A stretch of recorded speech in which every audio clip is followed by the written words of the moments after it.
Sometimes getting help makes you sacrifice things, even your freedom. You are such a genuine gem. Thank you for clicking on my Foul Play February series. I'm Brooke Makenna, but today's video is about a cult.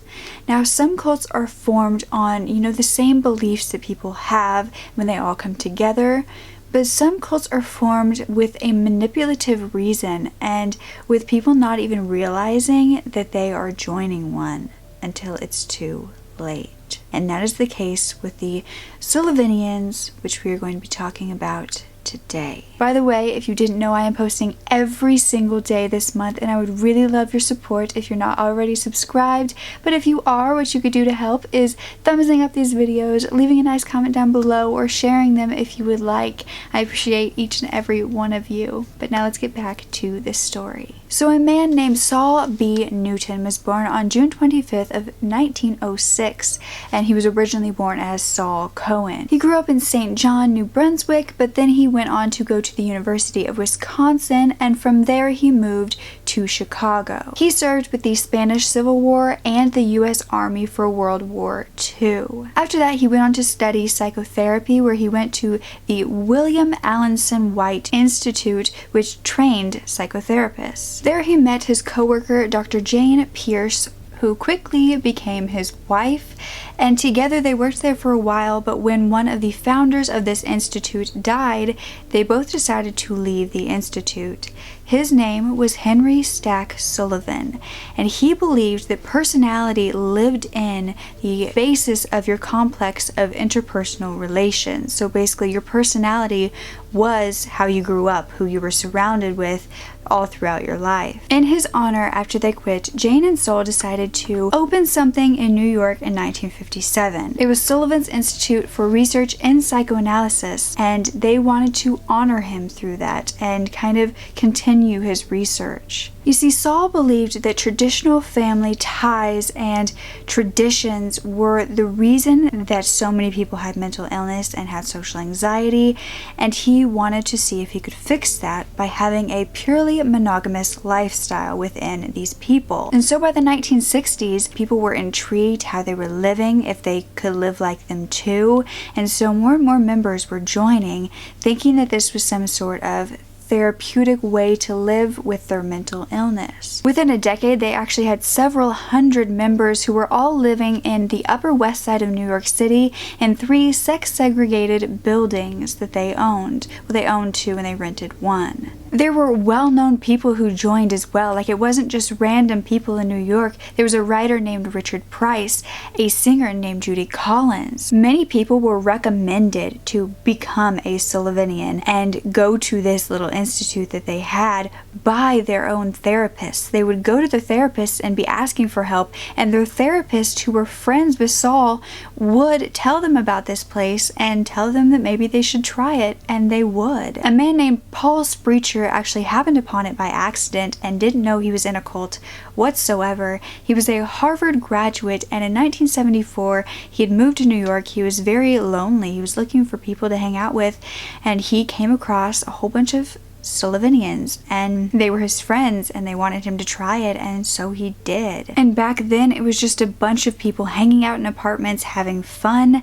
and that's what he wanted. He wanted to have this large social life, and it was perfect for him. He was told the whole reason for this was to find like-minded individuals who wanted to experience the same thing as you did, who wanted to date around, who were committed to a brand of psychotherapy, who were committed to radical politics and sexual liberation. And the therapists were part of this too. There were therapists in the building, but they were expected to join in as well. They wanted them to be a part of it, and so nobody was off limits.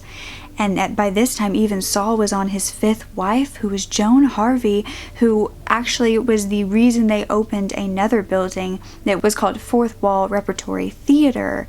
It was for her kind of political statements in acting, because she did want to be an actress. And they opened this in the New York's East Village. By the late 1970s, however, this kind of utopian living was quickly becoming dystopian.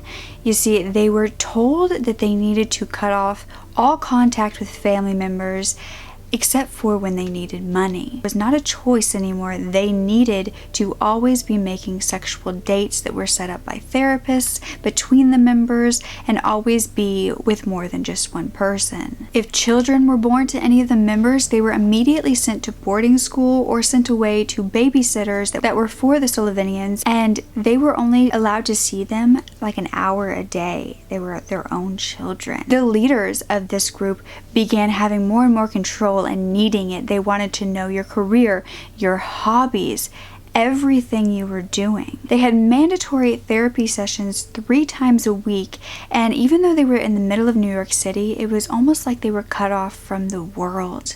It felt like a village in the middle of all of that chaos. It began really getting bad when they bought this theater that I was telling you about, the Fourth Wall. It was in 1978, and they signed the lease for 77 East 4th Street. They were so excited about this, except for the previous occupants were not leaving. They were taking their time getting out, and the Sullivanians wanted it immediately. And that is when they headed over there, hundreds of them, and began to force them out. They took over, destroying the sets. The cops were called and they barricaded the doors. Saul wanted to teach them how to stand up to the cops. He loved the confrontation and he was all about teaching his people that very thing. But that wasn't the first time this group had attacked people. You see, a neighbor had poured paint on the exterior of one of these Sullivanians' apartment buildings and they attacked him for it. Now, I'm not sure if this was on purpose or an accident, but he was attacked for doing that. Then in 1979, they all began to panic because it was March 28th and the 3 Mile Island generating station had had the biggest accident in history so far, and they believed a nuclear meltdown was about to happen and it was going to hit Manhattan. The leaders especially said that they needed to flee immediately. They headed to Orlando, Florida, but not everyone decided to go. And so when they went back a few weeks later, knowing that everything was okay, the people who had stayed were ostracized or excluded from the entire group, and everybody was told to never talk about what happened again. The fourth wall closed, and the paranoia and delusions began to set in. From one of their members, they were handed a resort in the Catskill Mountains, and they, instead of using it to make profit or anything useful, they began to line it with steel to make this ultimate room for Saul's wife, Joan, who was the actress who was editing her videos, to do that in the privacy without interference from the CIA. They had formed an escape route in case of an emergency. They had motorcycles and school buses, and they would head to one of their properties because they had $12 million worth of property from their rich members that they could go to at any time. Therapists began to get more and more controlling on what the people were allowed to do, and Saul began using intimidation and violence to get them to follow his orders.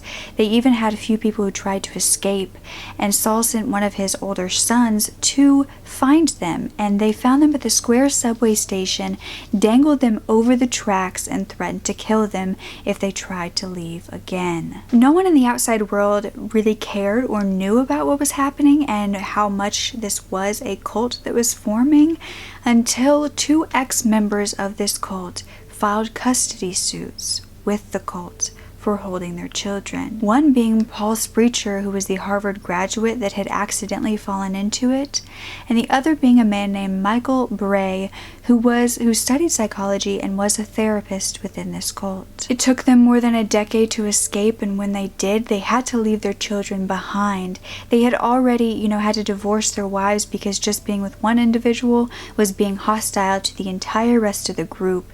So they didn't have that intense connection with just their wives. They were meant to sleep around even if they didn't want to. And so they had to leave their children and their children's mothers behind. At one point, Michael was actually Paul's therapist, and Michael was taught to make them feel like their family never really loved them, especially their mothers. So the members would bring in family photos, and Michael's job was to dissect them and make it seem like this horrible thing. He made Paul bring in this picture of him and his mother, where his mother was holding him, and he said, "Look at the way your mother is holding you. Her contempt is obvious. It was such a controlled situation, and not only did they make assumptions on how their home life was when they were children, but they also got to choose how the children were made inside the cult. Saul would put together two people and tell them it was time for them to make a baby, and that was like the highest honor to be chosen for that. But then Michael was actually chosen and told which person he would be making a baby with, basically. And the same year, Paul was given the same. He was given a partner to make this baby, but they were both told if they showed any possessiveness toward this child when it was birthed, they would be scolded for being too focused on them. If they didn't follow these rules, they could be fined up to $10,000. But in 1985, Michael was done. He was done following the rules because he had been told time and time again if any parent got too close to their infant, they would need to be taken away from them. And now Michael himself had a child, and he realized at any point Saul could take away his child for him loving him too much. So he decided to flee and fight for the custody of his 5-year-old twin daughters. That same year, Paul also left, but for a different reason.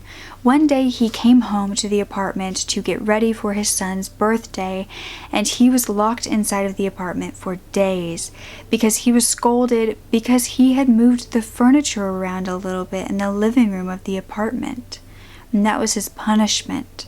So after that, he left and decided to fight for custody of his 5-year-old son. Their attorneys believed that the lifestyle of the Sullivanians were dangerous to the health of these children, and it was said that just because these people didn't wear robes or chant didn't mean it wasn't a cult. By this point, the Sullivanians were being more and more known by the public, but for bad reasons. It was said that they were very violent, they were very controlling, and when Saul was asked to be interviewed, all he would say was that Paul was a schizophrenic and this was just a pack of lies. Michael and Paul had followed his orders for years, but the only problem now was they fell in love with their children. In 1986, there was actually an article written, An Escape from Utopia, that talked about an ex-member who had to kidnap their own child to get them away from the situation. And Parents Against Cult Therapy was created, or PACT was created because of this, to help prevent this from happening again. The cult was already falling apart from all these rumors in 1991 when Saul Newton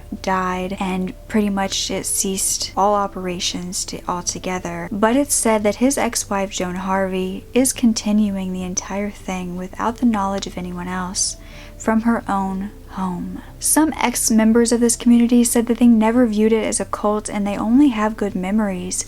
One of those even started a Facebook group to write about the fond memories, and when people started writing about the horrific parts of it, they just deleted the comments. They said he was censoring them, and he said for them to just make their own pages, basically. He said he felt like the minister who went to Salem after the Salem witch trials. He said everyone was already divided as a community, but he was solving the problem by putting them all together again so they could see that they were all just human. But that just kind of made it sound like this guy wants to lead. He doesn't just want peace, especially when he was asked if something like the Sullivanians could ever happen again.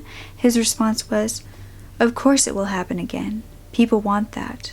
People need alternatives," which is a scary thought. But do you believe in any of these practices? Do you think that you would join if you knew about it? Or would you accidentally fall into it? Would you eventually have tried to escape? Or would you have just been too scared to do so? I mean, thankfully this wasn't a deadly, dangerous cult, but it was one that thrived on obedience, and obedience can get people to do anything for you. I think a lot of things in the modern world can be described as a cult if you really think deep about it, and so you really have to be careful of what you're supporting and what you let yourself believe. But I'd love to hear your thoughts, or if you have any other cults you want me to talk about, write it down below for me.